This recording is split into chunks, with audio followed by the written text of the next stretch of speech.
Well, welcome everyone. We're so excited that you're here. My name is Jesse Anderson. I'm a part of the Intentional Churches team on behalf of our co-founders, Doug Parks and Bart Rendell. Welcome. Thanks for joining us today. This is our fourth webinar designed to help church leaders with practical ideas and insights for issues that they're wrestling with. So far, we've covered relational evangelism, leading well through change, the power of a compelling vision. And today we're talking about generosity. You can check out all those prior conversations on our YouTube channel. Before we jump in, though, I want to tell you about something new that we're introducing next year to help you and your church, and that is the Church OS Conference. We've been wanting to create an annual gathering of the Church OS community, whether you're brand new or you're an already deeply integrated church, to be introduced to or deepen your knowledge and execution of Church OS. And so this is going to be super practical and relational. It's more of a user conference than more of your average inspirational church leader conference. And we're excited to have a connection point for the broader Church OS community because we love collaboration and seeing churches work together and driving their insights and learnings deeper in Church OS. So this is a great opportunity for that as well. This is great for an introduction. It's great for a re-engagement. It's great for connection with other churches, as I mentioned, and of course, deeper training is going to be a huge part of this. So no matter where you're at on your Church OS journey, whether you've read the book or heard the podcast, maybe you've used our self-implementation tools, maybe you've had in our team for a 2-day install workshop, or you've been trained as an activator, or maybe you've been running Church OS for years, this conference is for you. It's a perfect opportunity to bring others from your team to catch the passion that maybe you have as you've engaged with us and as you've worked to bring Church OS into your church. And so this is really exciting. I hope that you'll check out churchosconference.com and join us. We're all about mobilizing the 99 in your church to reach and grow their ones. And we're really excited for how the conference is going to help us to drive that deeper and further. So we hope to see you in Scottsdale in February. Now, today we're going to be talking about giving and developing a culture of contagious generosity in your church. And we're going to be learning from somebody who's got a wealth of knowledge to share with us, Jim Shepard, who is the CEO and principal of Generis. We're going to have Q&A at the end of our time. And so you can use the Q&A feature here in Zoom to send in your questions. And this is going to be a great conversation. So I'm going to kick it over. And our co-founder, Doug Parks, is going to lead us in questions. And Doug, take it away. Thanks, Jesse. And Jim, thanks for being with us. For those of you who may not know Jim, he's been a longtime friend and supporter of me and Bart, Intentional Churches. And I trust him. We hired him when I was XP at Canyon Ridge. We hired him to help us with generosity, and he really revolutionized some stuff for us. So, Jim, I'm just so thankful that you're joining us from prison today, man. Welcome. We were talking about this before we got online. As I told you, I'm headed out of town. In fact, my wife is sitting right over here in the corner. We're headed up to New Jersey for a weekend with dear friends. And I thought I was going to be able to get a nicely lit private room at the Delta Sky Club. And they don't do that right now in COVID. So I am relegated to minute suites. We could have started this off by saying, hey, Jim, a lot of people know that you have been on probation for a long time, but it looks like you've moved to witness protection. And maybe that is what some people think, but that's not the narrative today. So if I turn the lights up, all you can see a few of these streaks, it gets a lot worse. So let's make this work. We'll have a great conversation. It'll overcome any of the visual limitations. It's really funny because I've worked so hard in the last few months to get my lighting environment in my office so perfect. And then now I'm stuck with this. But hey, it's you and me, man. And we're going to have a great conversation. And yes, we're not just friends and supporters. We're avid fans of Church OS. And I was there in some of the early days, went through some of the early training with you guys, and you've morphed it and you've done some things that have just really, really streamlined your process, made it more effective. And here's what I know. Anytime we go into a church where the Church OS has been installed, generosity works better. It always works better. Healthy churches have a better experience with generosity. So that's one of the reasons why we love the synergy between what you guys do and what we do. Oh, that's great, man. And I know we need to get to it because we're very, I told you, very conversational, but very practical. But first off, I got to say congratulations to the Braves, man. The Braves, man. Can you believe all those years of heartbreak and we overcame it? It's unbelievable.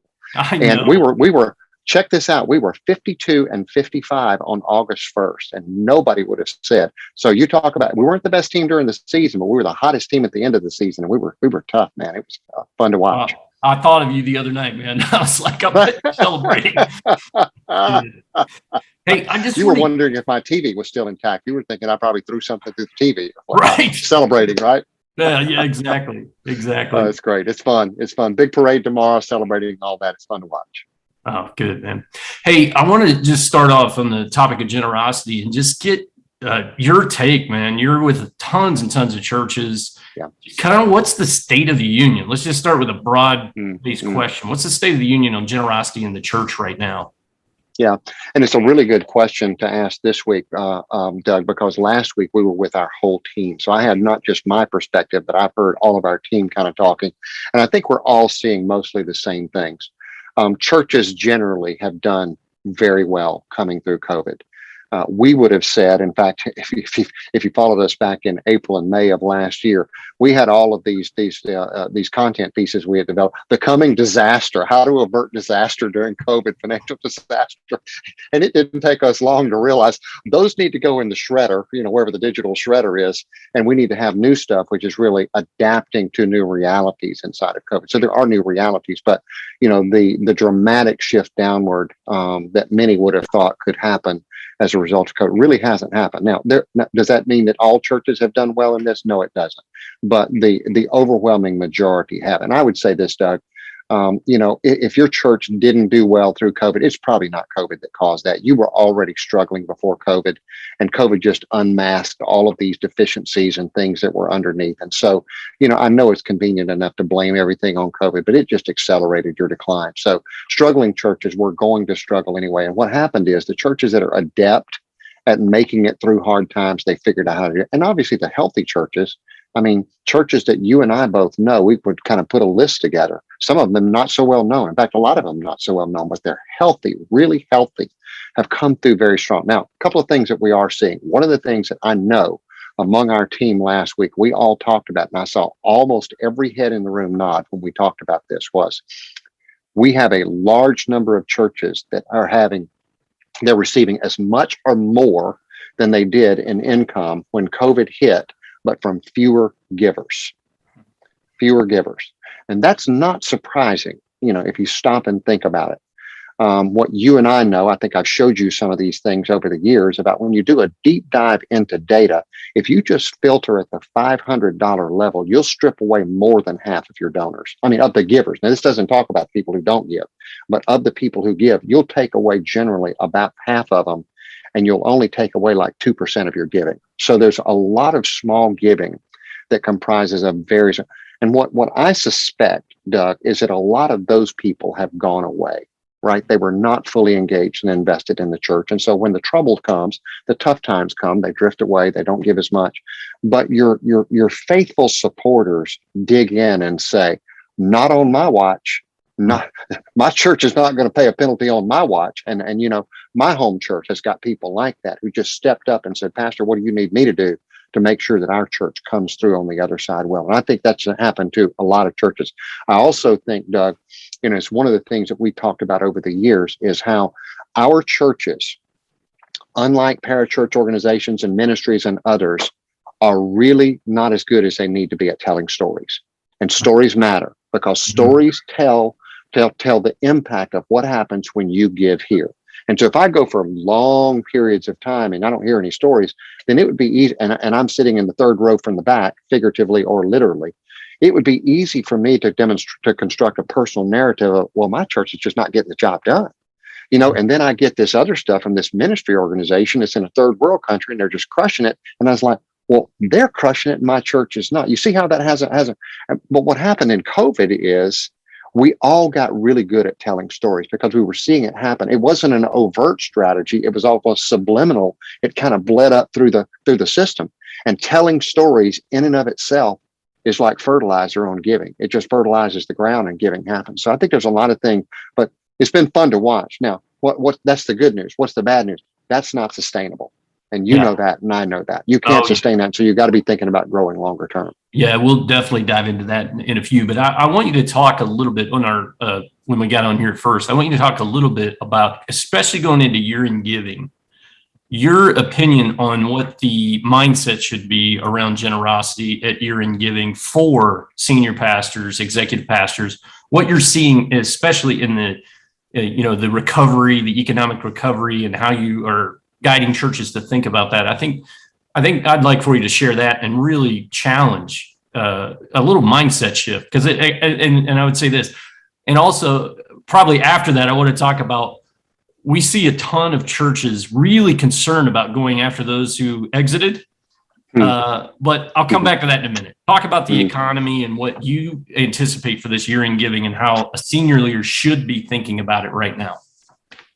Yeah, that is a really good question, Bart, Doug, and I'm glad that you brought that one up, because that to me is one of the shifts that really needs to happen. We've got far too many people who are just not paying attention to what's happening economically and in the financial services sector around us. And so that's why we dared, and I would say dared back in September, to debut our year-end giving resource, which I think everybody on the call is going to get a link to that has this idea of, could this be your best year-end giving ever? Could this be your best year-end giving ever? And you say that, it's like, wait, Jim, you don't understand. I mean, we're coming out of a pandemic. My state still got masks. My state still got this. We're still trying to get people engaged. We're still trying to rebuild our volunteers. We're still trying to get people back in the room. I mean, all of it. Yeah, I understand all that. I'm not naive to all that. I'm out there all the time. And my team is out there all the time. We know those conversations. But here's what I want you to stop and think about for a second. Is the economic landscape is incredibly good for giving right now. Why do I say that? Let me give you 2 or 3 numbers. The Federal Reserve System, this is not Pew or Lilly or one of the research, not that, and I like those, they're all reliable. This is not an outsider, this is the government report. The government tracks a number called checkable deposits. If any of us are old school, I'm not one. I had to take econ in business school, so I remember M1 and M2. This is the old M1 and M2, money that you can get your hands on right now. It's not in long-term accounts, it's not equities, checkable deposits. It's your savings, checking accounts, money market accounts, and short-term CDs, less than 90 days. So it's basically your liquidity. All right. Now, you might want to buckle your seatbelt here for a second, because I'm going to rock your world a little bit. In February of 2020, the Federal Reserve reports that number was about $19 trillion. That's trillion with a T for Americans. About, what would it be, 17 months later, in July of 2021, $39 trillion. It more than doubled during COVID. And so probably the immediate reaction of anyone who's watching this is like, wait, how could that happen during COVID? Well, let me give you a couple of ideas. The first idea is that the recovery, I mean, there's not really that much to recover from, because not that many people got hit hard. It looks like it's kind of manifested itself kind of what we would call like a K-shape. So 20% of Americans have done better than they were doing pre-COVID. Talk to somebody who builds swimming pools for a living. Their only problem is, right, I can't build them fast enough, right? Right. There's plenty of people in the sector that just their business is just booming because of this. So 60% of America, and I'm rounding off because it's a little bit off. It's not this clean, but it's right close to that. 20% better than, 60% level. I'm not better off. I'm not worse off. I've done fine during COVID. And then 20% haven't done as well. So 80% of Americans have done as well as or better than pre-COVID. And during that same time, especially in the first 6 months after this hit, there was a lot of money that we spend on discretionary things that we couldn't spend money on. Eating out. Apparently, we spend a lot of money on eating out. I didn't know we spent that much money on eating out, but apparently we do. Going to the movies, going to amusement parks, leisure activities, going on vacation for a while. You couldn't. And Americans apparently adopted this very cautionary mindset and said, I'm not only not going to spend that, I'm going to set it aside for now. All right. So think about this, Doug. You don't have to liquidate anything in a savings. That money is right there, Pastor, for you. Ask it. It is the easiest. It's low-hanging money. I'm not saying they'll give all of it, but a lot of it is available for giving if you make the case. And that's what our year-end giving resource does. Now, let's go to the second piece. I haven't even talked about long-term money. The stock market. I mean, if you're following the stock market, I haven't looked at it here in the last hour or so, but we closed at a new record yesterday, and that's like the 5th record in the last, week and a half. It just keeps going. The underpinnings of the market are extremely good right now. It's not like 09, 10, and 11 when things were built on chewing gum and string, and we had to flush all the subprime out. Our economic are really good. You got $39 trillion in cash sitting over there on the side that's not even in the equity market right now, that could go in if it wanted to. And what people think is slowly some of that money is making itself in, which is causing the upper. So my portfolio, I told Nancy in April of last year when we took, I mean, everybody took a big hit because it went from 27,000 down to 19,000 on the Dow. If we get our money back by the end of 2021, I'll be grateful. We had it back by Labor Day. And it looks like ours from then to now, we're up about 31%. And I think that's generally what you'd find across the board. So long-term money is in good shape. And then the third thing is, and this is a provision that was in the CARES Act, got extended into 2021 by virtue of the Consolidated Appropriations Act of 2021, that you can, as a taxpayer, you can deduct up to 100% of your AGI, your adjusted gross income, on charitable deductions this year. Think of it, Doug. You can zero out your income this year with your charitable contributions. That does expire into this year. So for churches, I mean, you've got great short-term money, you've got great long-term money, and you got the government's coming in there with a matching program that says we'll let you off the hook on taxes if you'll give 100% of it to your church. So awesome. That's the idea. Could it be your best year in giving ever? But you got to make the case for it. And that's really what the resource is designed to help you do. And I want to dive into it. I just, for everybody on the call or whether you're watching this later, we'll get it to you when we send the email. But if you're on the call, that resource link is in the chat. So you can hop over there and check that out right now. Jim, I would say then, okay, we're November 4th. So if I haven't thought this way, and don't understand that we've, I think I heard you say more than doubled the amount of available cash on hand to American households in a pandemic. Then what practically would you tell a senior pastor to be doing between now and the end of the year to stoke this? I heard stories already. Get after the stories. But what else is there anything practically you would tell them? Yeah. So I would say this. I'd be careful.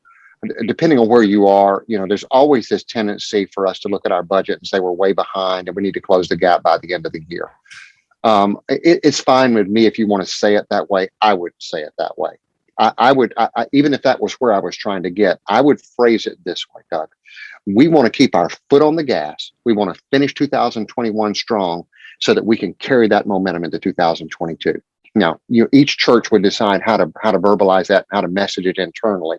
But that's the message I would get out, is that we are emerging from this. Hopefully there's not another spike and another variant somewhere. And I know it's all local. I've been in California. I've been in Texas. I've been in Georgia. I'm about to be in New Jersey. It's different from place to place. I recognize that.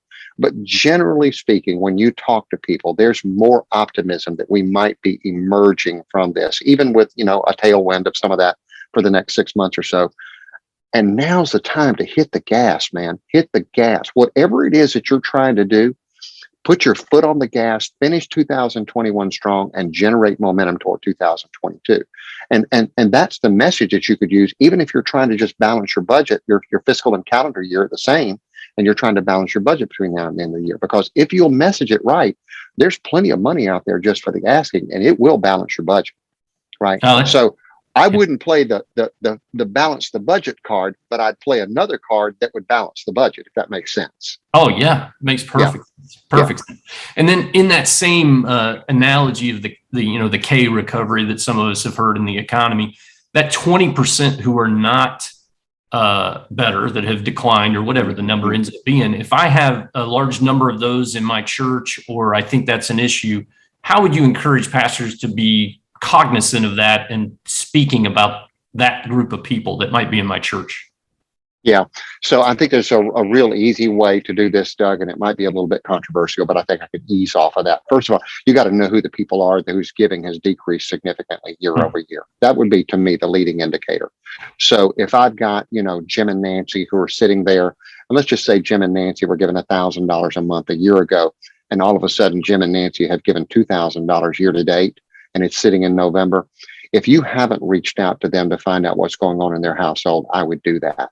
And you don't have to say, hey, I was just looking through the giving records the other day, and I noticed you guys are giving really slid off, because this is not about the fact that they're giving slid off. This is about you pastoring them better, right? Mm-hmm. So the thing about numbers is, and you've heard me say this ad infinitum, probably ad nauseum either. Numbers tell stories. Numbers tell stories. And if you look in the numbers, the stories are there. So numbers will tell you overtly the stories of the people who seem to have been affected by this. Reach out to them. Hey, Doug, Jennifer, Jim Shepherd from Canyon Ridge, just checking in to see how you guys are doing, want to make sure that we're pastoring you well. And that's all you have to say. And if you know that their giving went from 12,000, and they've been giving 12,000 a year for 5 years in a row. I mean, so that's like their faithful giving total. That's who they are. And now they're giving too. Just wait. They'll tell you what's going on.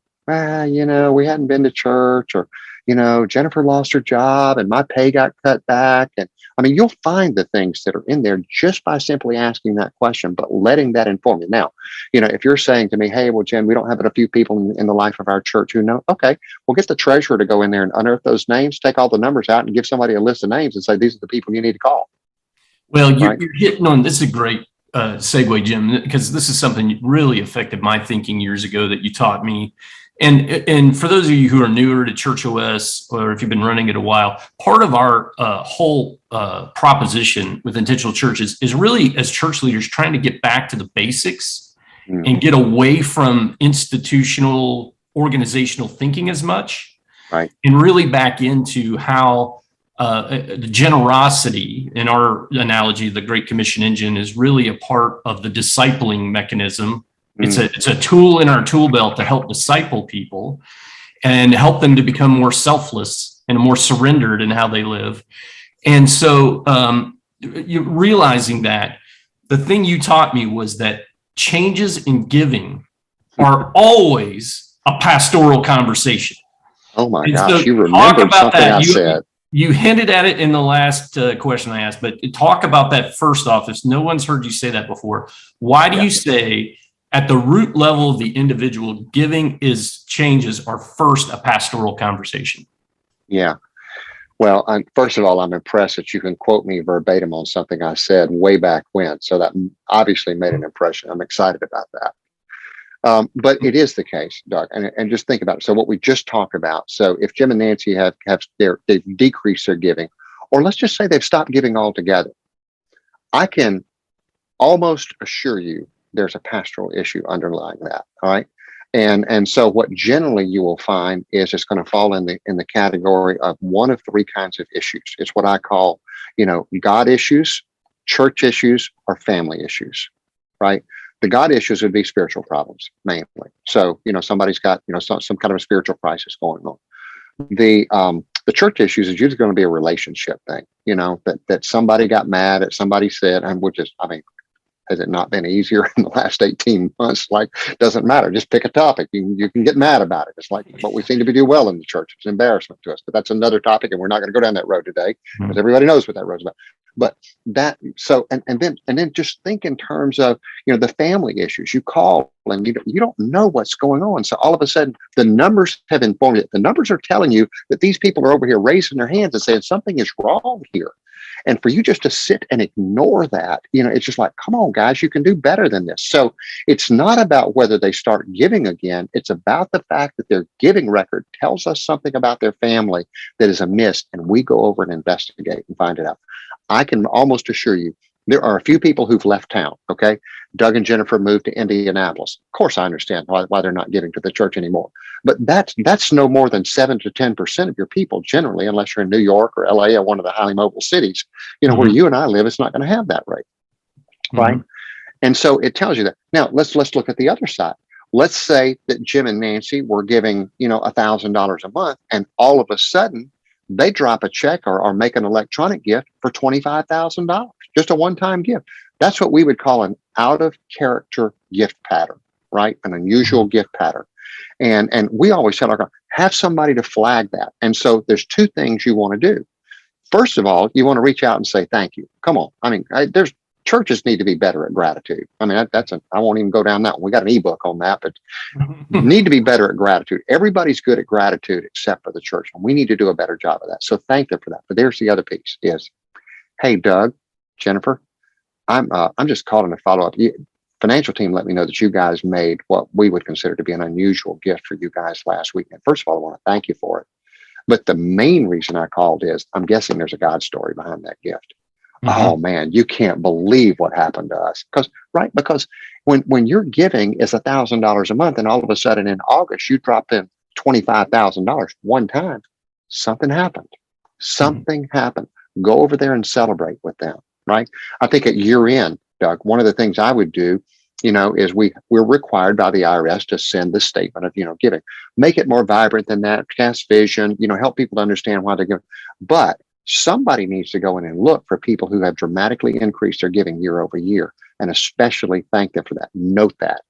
Doug, Jennifer, noted that you guys almost doubled your giving year over year. That's incredible! Exclamation point. And or make a phone call and say, what's the God story behind that, right? So pastoral care on one side and finding God stories on the other side. All of these if those are not pastoral issues, Doug, I don't know what is, right? And It's all sitting right there in your giving data. It's right there in the data. Right in front of you. Which we need some practice in the church on the use of data for strategy, but we're working on it. So you and I can do another session on that later on for about 3 or 4 hours or so. Yeah. Yes. So yeah, the thing that we've seen out there, we've been on the road, I want to say since May of 20, we've been back out. Churches engaging us. We really were able to help a lot of teams get clear in the fog. And it was just a fun, weird season to travel. But now everything's back to almost normal, except for the airplanes. They are not back to running in a timely manner.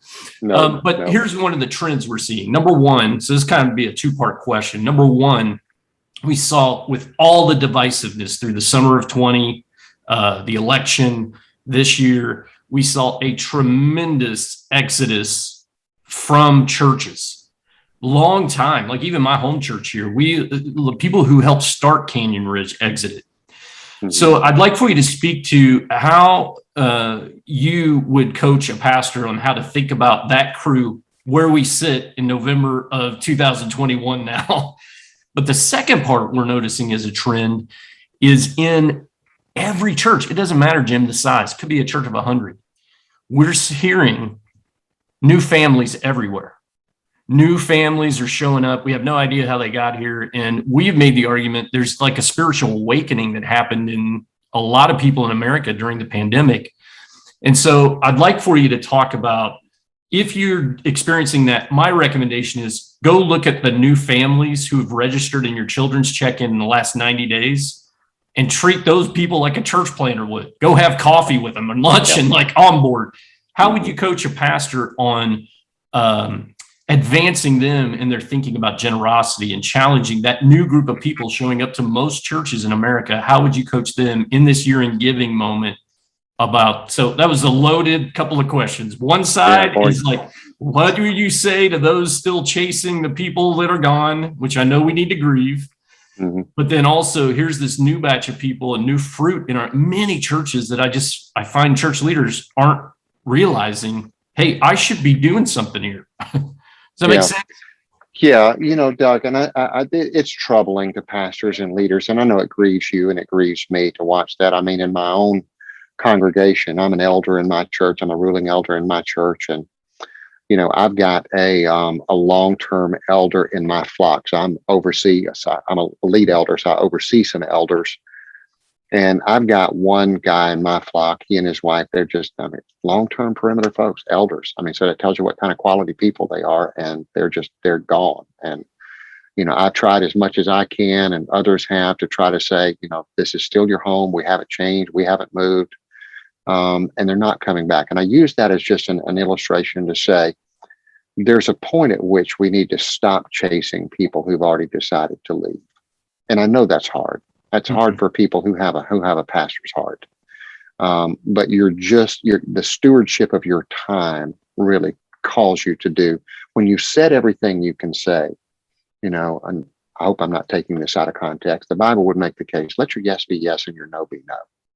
Right? Mm-hmm. You're spending time trying to convince people who have already decided they're not coming back. For whatever the reason is, legitimate, illegitimate, imagined or not, and pivot over here and decide. I love your analogy, because church planners are the people who value new faces more than anybody. I coach a fair number of church planners, and I go to them and I was like, I just love to watch them fall over those new people that are coming. They'd do anything for them. And I want to catch those people out in the parking lot. It's like, hey, this is your day. Whatever you want, just make it known because you can have it today. That's right. They'll give it to you. They may be giving out $10 Starbucks cards. You ask for a $100 card, you'll probably get it today. Amen. Yes. So church planners know how hard it is to attract new people. But here's the thing, Doug. Here's what I think a lot of established churches miss. Even before COVID, there's an underlying churn going on in your church anyway. Yes. You know, the fact that you go from, let's just pick, you know, if you went from $2 million one year to $2.2 million next year in giving, you didn't just go up 10%. The chances are really good that you lost 17% and gained, you know, the difference because people are leaving and coming all the time. But what's happened is when we kind of thin the herd in the room and there are not as many people in the room, the people who are missing become easier to spot. And what happens is church leaders tend to get what I would say over-focused on that. Don't ignore it.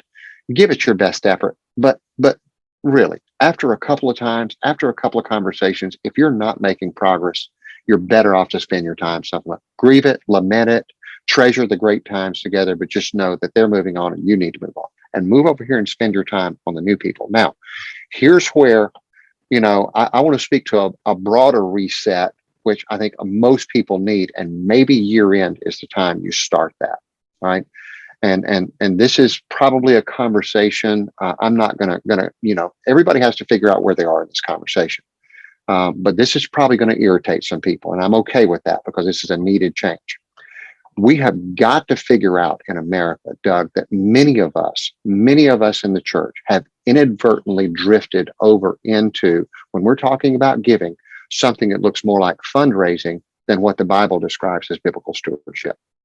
Now, let me just make that really simple in the language here. Here's where I would say the difference is. When we spend all of our time talking about where the money goes to, my church, my budget, these projects, and not enough time where it comes from, the heart of a transformed giver, then that's where we've missed the point, right? And so maybe year end is the time that you start to change that. You know, people, and for those who want to go down this road, let me just give you a couple of places. You know, we've got some people on our team, and as we talk through some of these, you know, Julie Bullock on our team is one of the ones who really just overtly stated a couple of these things to me some time ago. And I'm like, I knew this all along. In the Bible, we know, I'm going to take Tim Keller's word for it because I haven't done the math. Keller says Jesus taught 10 times more on giving than any other topic in the Bible. So in his 3 years on earth, he spent 10 times as much on that than any other topic. In all of his teaching, he only maybe once or twice talked about where the money goes to. And I would argue that maybe he didn't say it then, but let's just get, everything else is about where it came from.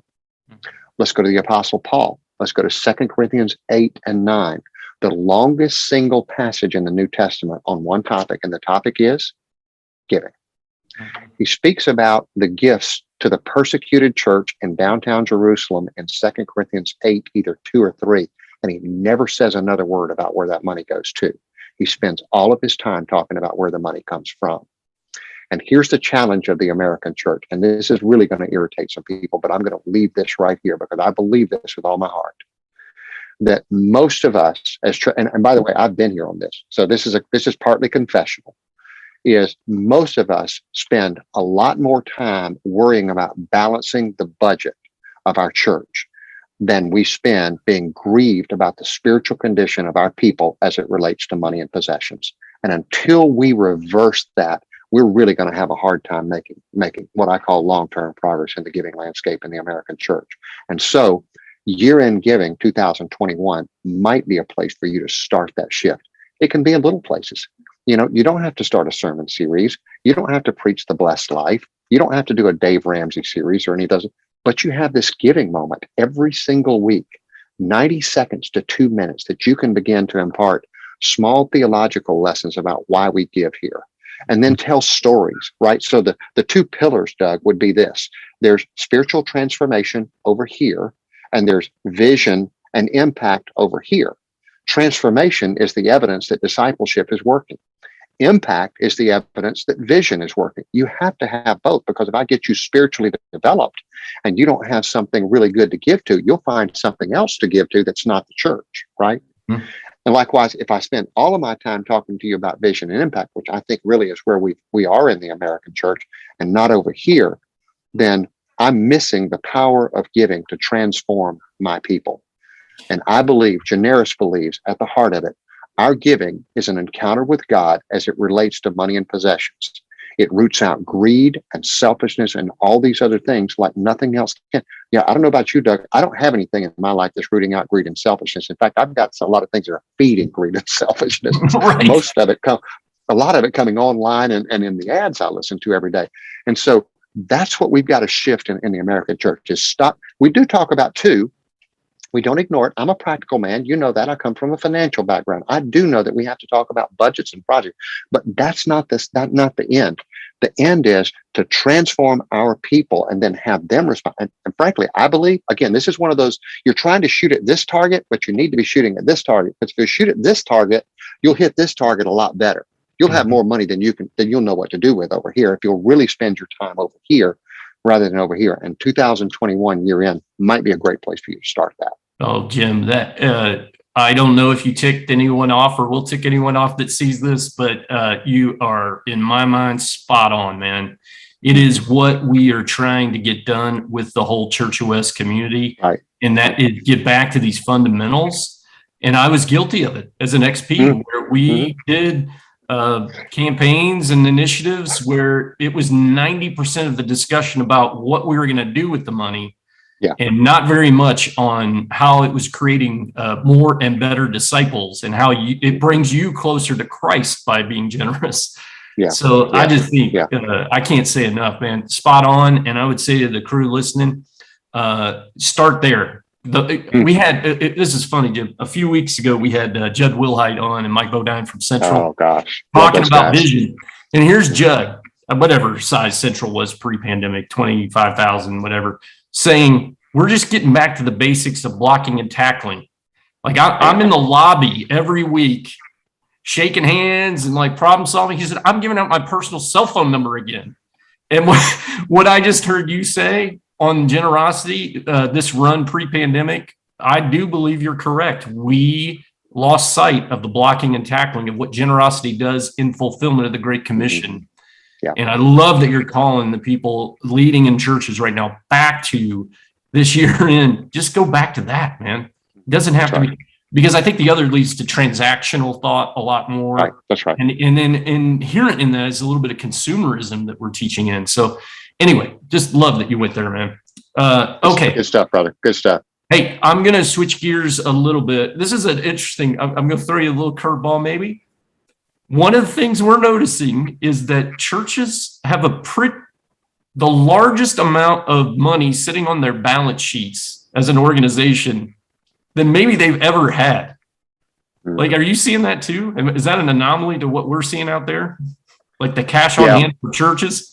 Yeah, it's amazing what we're seeing in terms of that. You know, we would have said, I got an email from a guy just in the last couple of days that was talking about their reserve level and asking me, you know, if it was too much. And, you know, I kind of gave him an opinion. You know, I have this belief that, you know, you need to be healthy, but be careful not to be hoarding. I mean, the people that are giving you money, they want you to put it to good use. They want you to run your enterprise well. So keep an appropriate level of reserve. By the way, for those who are wondering, my metric is going to be 3 to 6 months. I think when you get beyond 6 months, it's hard to make a case for having more than that around 6 months of expenses, right?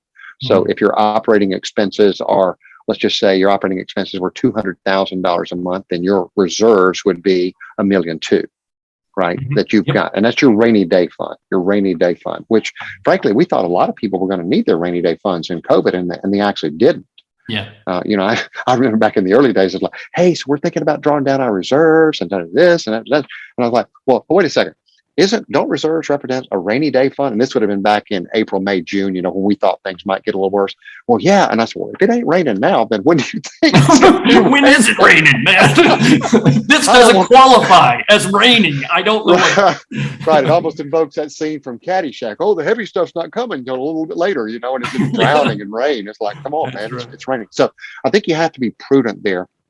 So I would say to the churches that are doing that, I think you've got to go back to your board, whoever it is, your leadership structure, and have an honest conversation with yourselves and say, what's prudent for us to keep around in this season? And how do we release the excess that we have so that we can do more ministry? That's what we really need to be about. And most of that money can be used to do more ministry. Now, by the way, if you've got capital improvements that you've got to make, I think one of the things, my church is a pretty large church. And so we had to replace our roof within the last couple of years. Thankfully, we had reserve funds on that, because that was separate. So special capital reserve funds would be separate from, say, the 6 months. So we had a roof replacement fund. We didn't have the full amount, but we had most of it saved up in our capital, because that things are being depleted over time.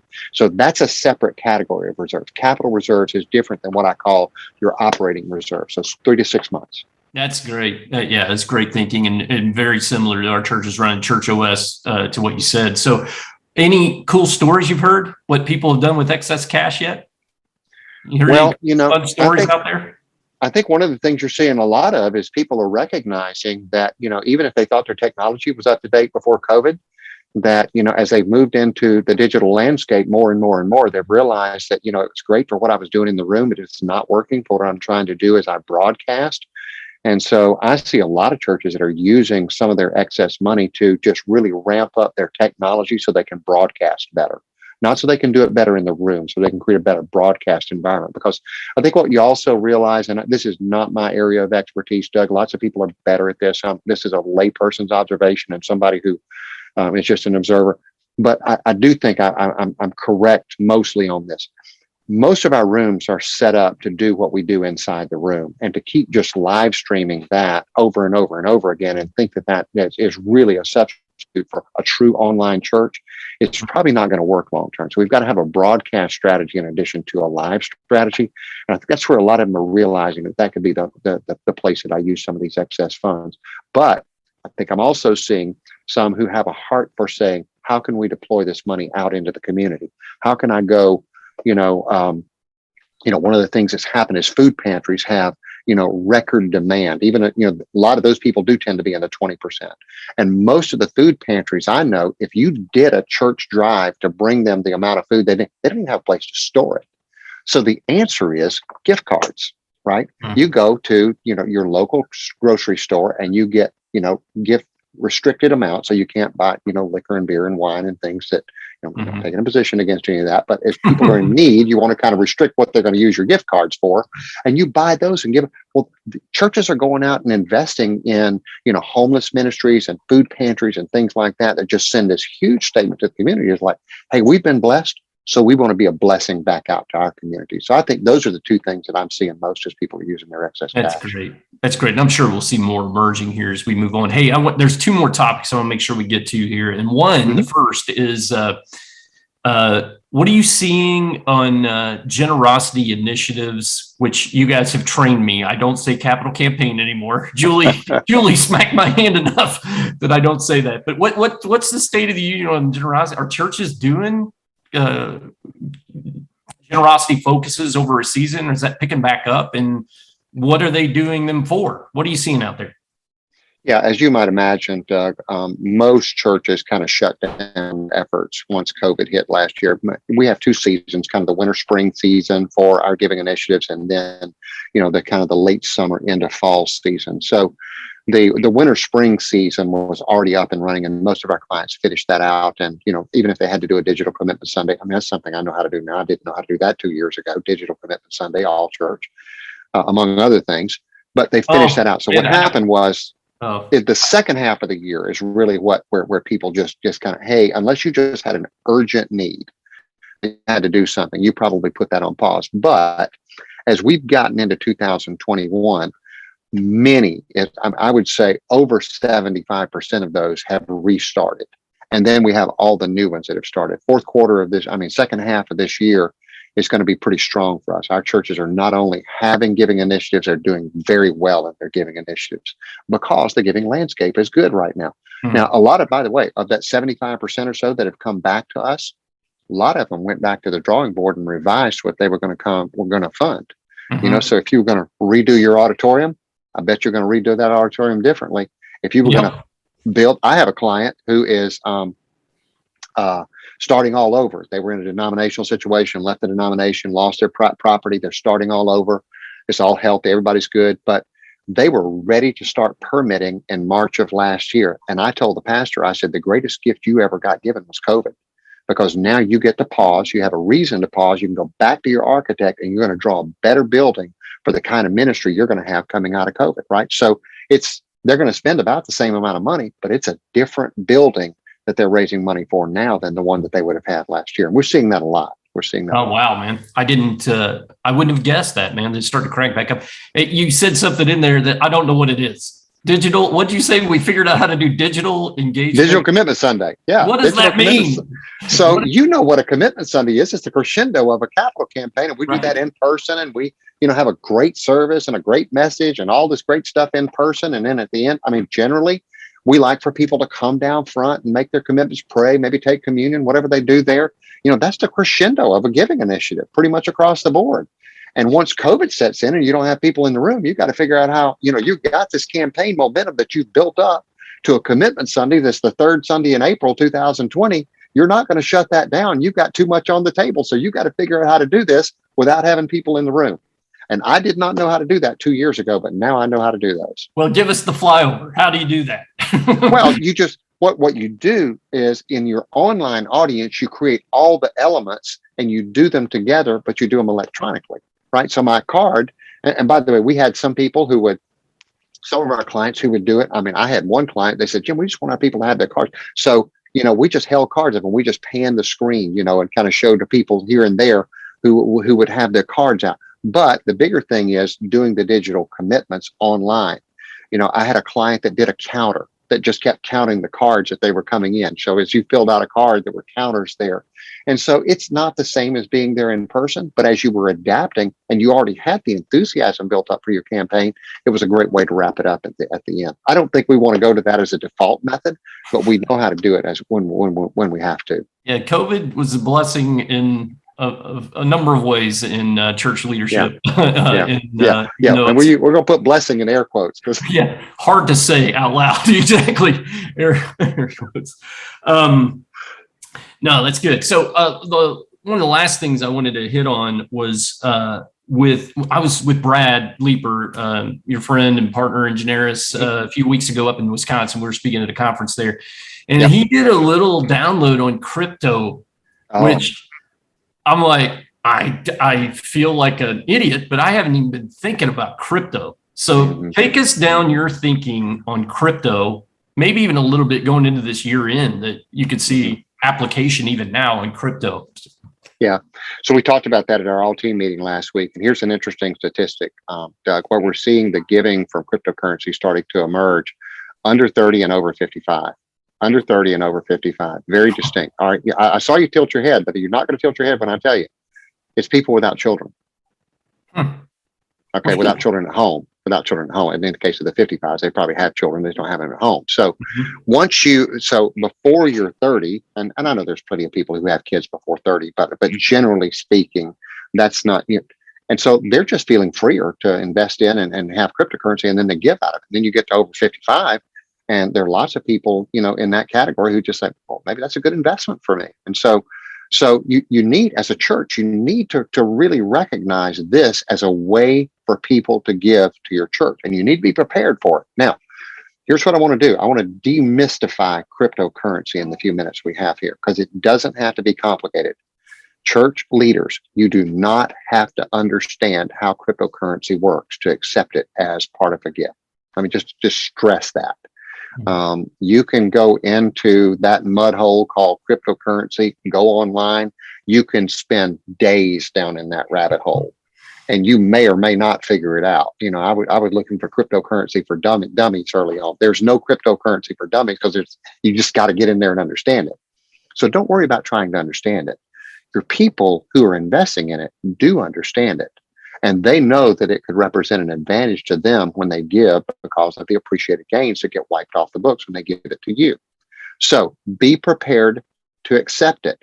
There are two, I think, very, very simple ways to accept it, to take all to demystify everything. One is have your your person give it to a donor advised fund. I think everybody knows what those are, but let me just say for a second, a donor advised fund is a government permitted mechanism whereby you can put money into a very specific account, receive the charitable deduction today, and then you can give it out whenever you're ready.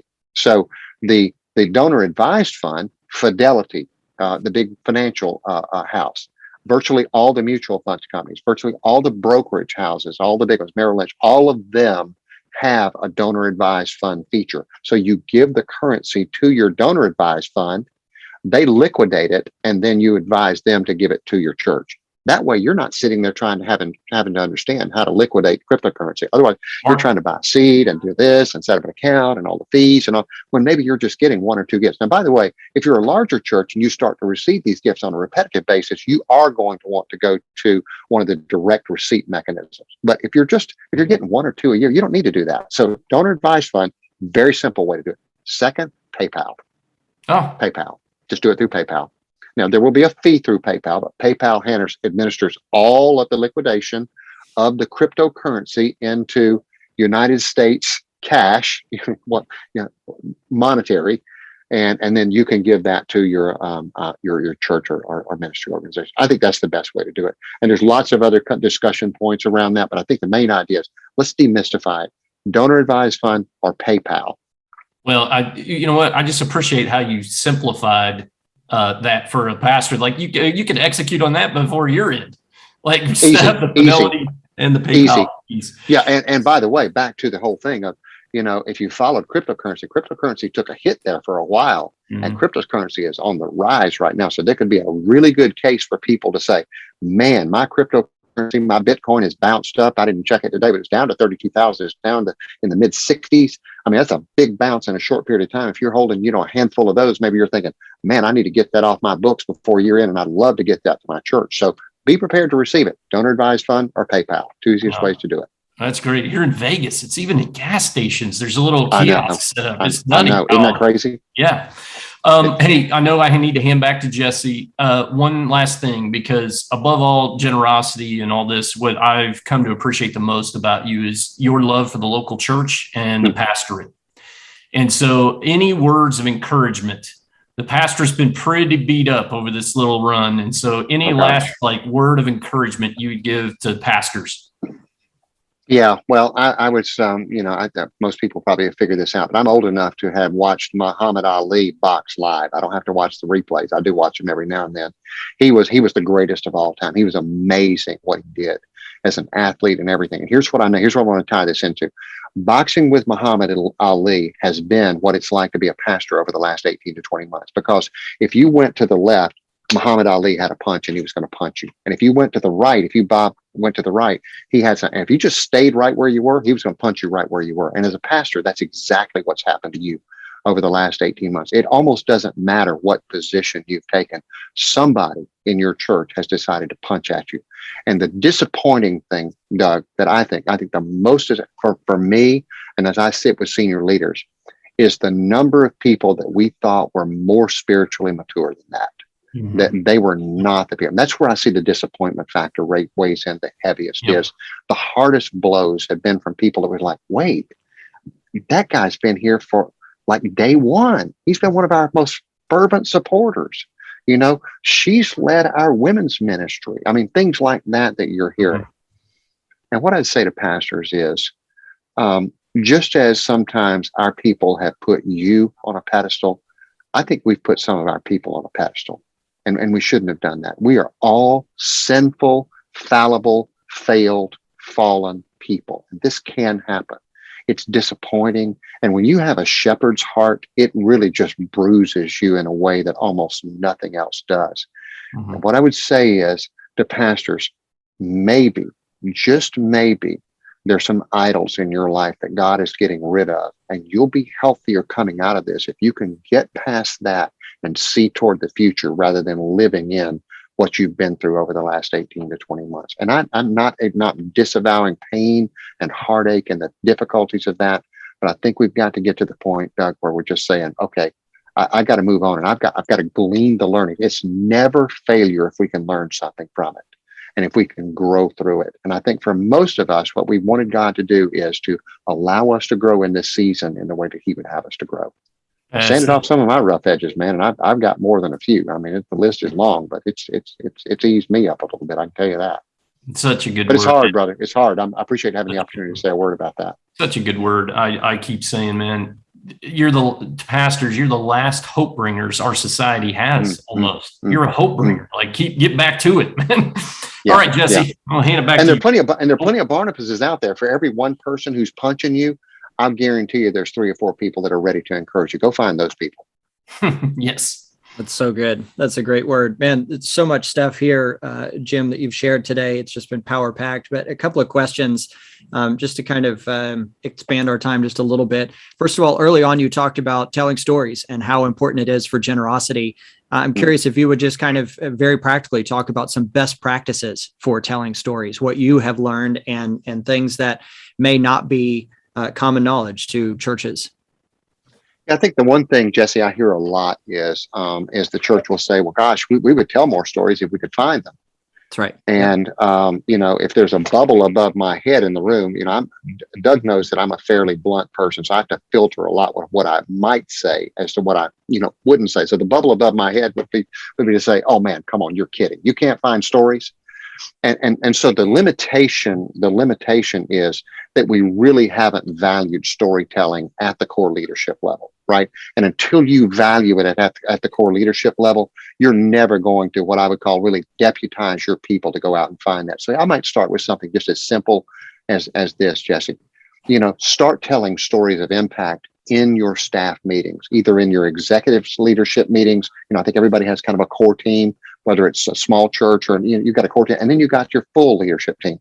And start showing them, and Pastor, if you can be the one who's telling stories, then what you're doing is you're saying, I'm on the lookout for stories, right? Not just y'all, I'm on the lookout for stories, which then breeds a storytelling culture.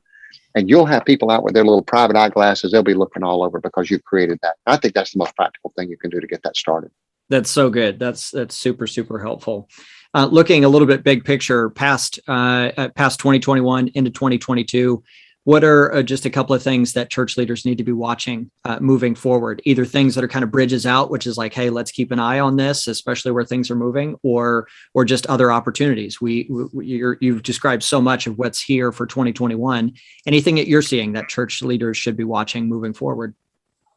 Yeah, I think this would be part of the year end and pivoting into a strong 2022, Jesse.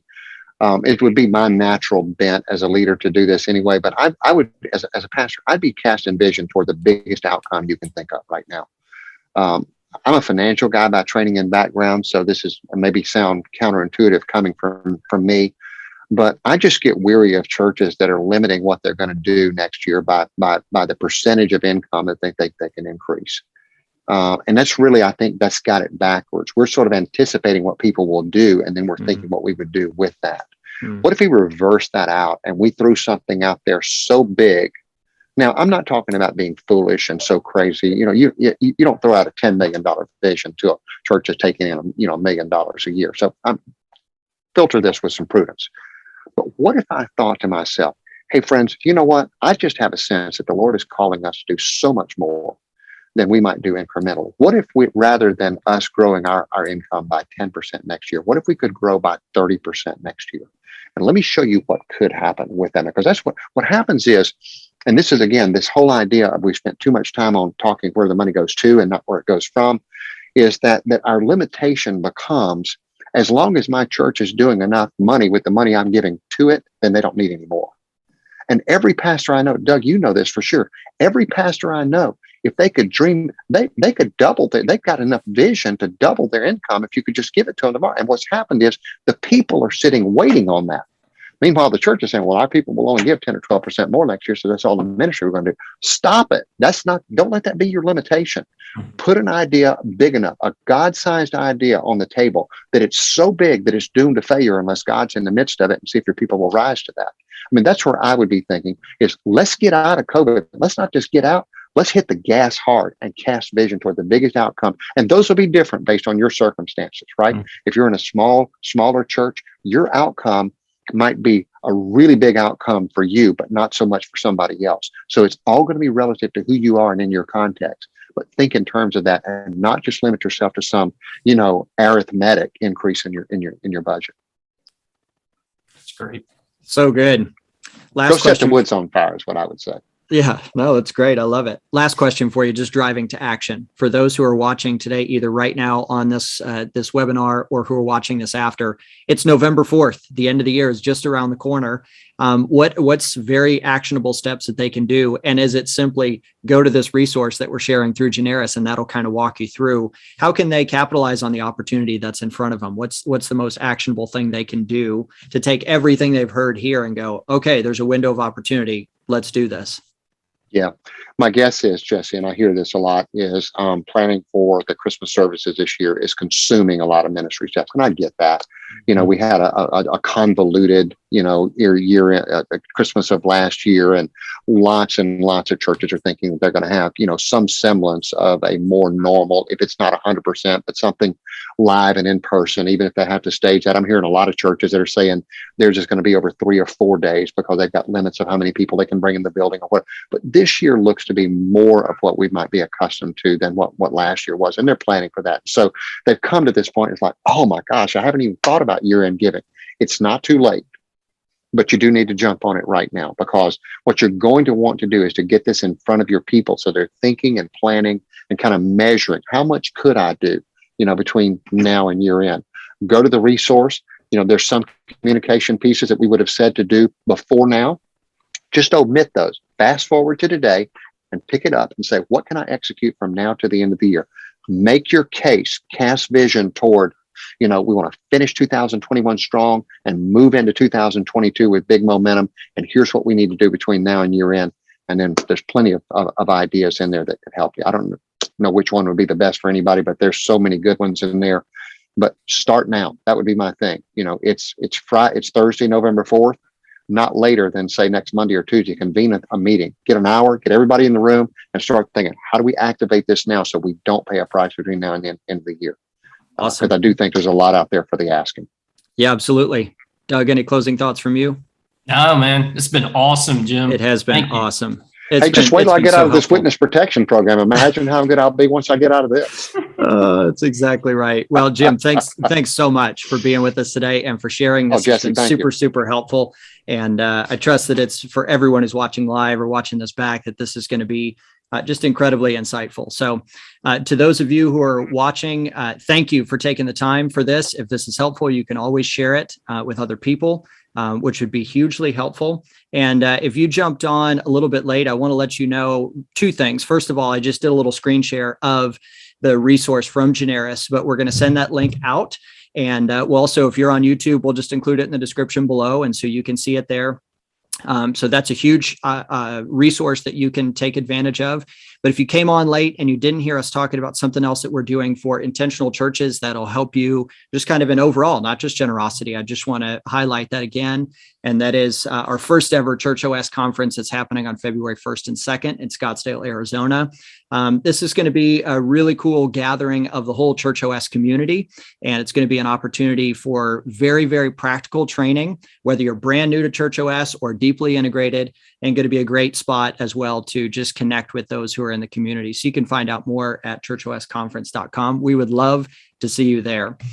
If we can serve your church, get back to basics and get laser focused on the Great Commission at Intentional Churches, that's our heart. We'd love to connect. We'd love to hear your story, talk about how we can come alongside you and your team for greater kingdom impact.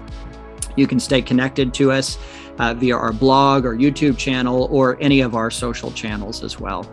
Thanks everyone for joining us. Have a great week.